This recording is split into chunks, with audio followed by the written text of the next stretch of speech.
Hey, Peter, please. Good to see you again too. Thank you, Mr. Mayor. It's good to be back in familiar territory after a brief time away. Look, kia ora tātou. This submission process is part of the massive commitment you're all making to the city, and thank you for that. I just think, I know some of you I don't know, so I'm just going to give you a few of my credentials because I think that's important in the context of what I'm about to say. I've had a long and close relationship with the city, including my past role as Chief Executive of the Canterbury Employers Chamber of Commerce for 21 years.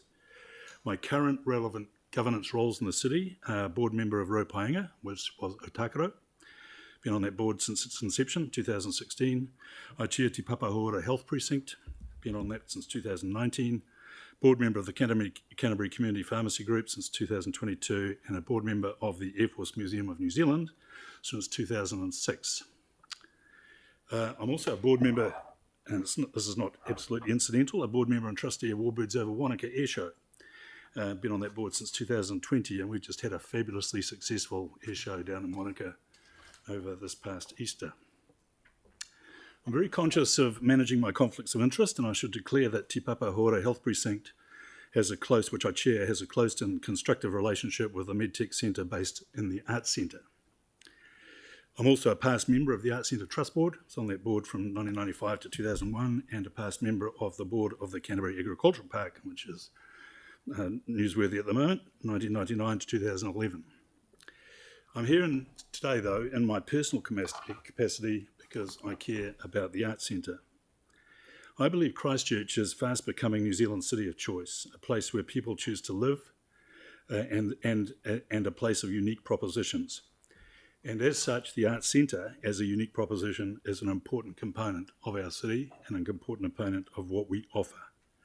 And we all need to work hard to ensure that Christchurch is our country's city of choice.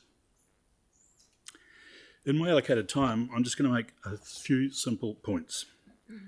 Given the pace with which matters relating to the Arts Centre have evolved during the submission process, some of my comments may hopefully simply reinforce current new thinking, but I'm going to say them anyway.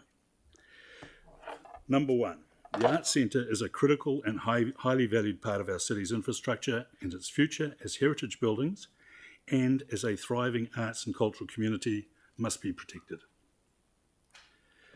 Two, it cannot be financially self-sufficient. The numbers just don't add up. We all know the insurance premium of well over $1 million per annum is a crippling cost, which cannot be expected to be covered simply from commercial revenue. Maintenance of a heritage building is expensive, and for as long as I can remember, including my time as a trustee of the Arts Centre, it has always relied on external funding. In fact, I recall when I was on the Trust Centre, the council committed $300,000 a year to earthquake strengthening, which is one of the reasons why it didn't fall down in 2011. Third point, if the responsibility for the Arts Centre and its activities did cede to the council, the existing income from bequests, donations and external grants is highly likely to be compromised.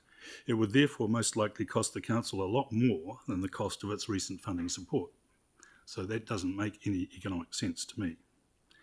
There needs to be a new way found for the city to financially support the Arts Centre, a way that provides financial transparency, accountability and long-term certainty to avoid the Arts Centre being continuously under financial threat and to enable it to deliver on its purpose. Annual cap-in-hand requests for essential funding support are a major distraction. The Council's adopted a novel solution, and I'm up to item 6 if anyone's interested. The Council's adopted a novel solution to the funding of the Canterbury AMP Association show, and I'm very familiar with that, obviously, as a past board member. Parallel innovation and thinking is required to address an ongoing financial commitment to the Arts Centre. Funding should not be part of core operational cost of the council and therefore a direct burden on ratepayers. Finding a solution may involve new concepts, take some time, but it is very achievable given the council's large asset base.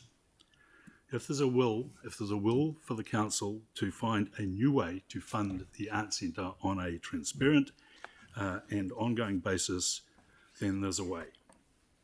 In the interim, the Arts Centre needs to be supported so that it can continue to play its unique role as a vital feature of Christchurch.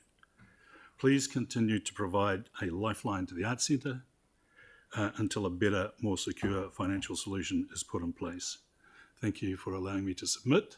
And I've got 9 seconds, so I'll just say, as a previous Chief Executive of the Canterbury Development Corporation, which is now Christchurch, New Zealand, that organisation was seed funded by the sale of the Christchurch abattoir. Thank you. Sam, thank you. Sam. Thanks, Peter, for coming in, and appreciate your submission. I'm just interested in your comments around, when you're a board member back in, was it early 2000s? Was that, yeah?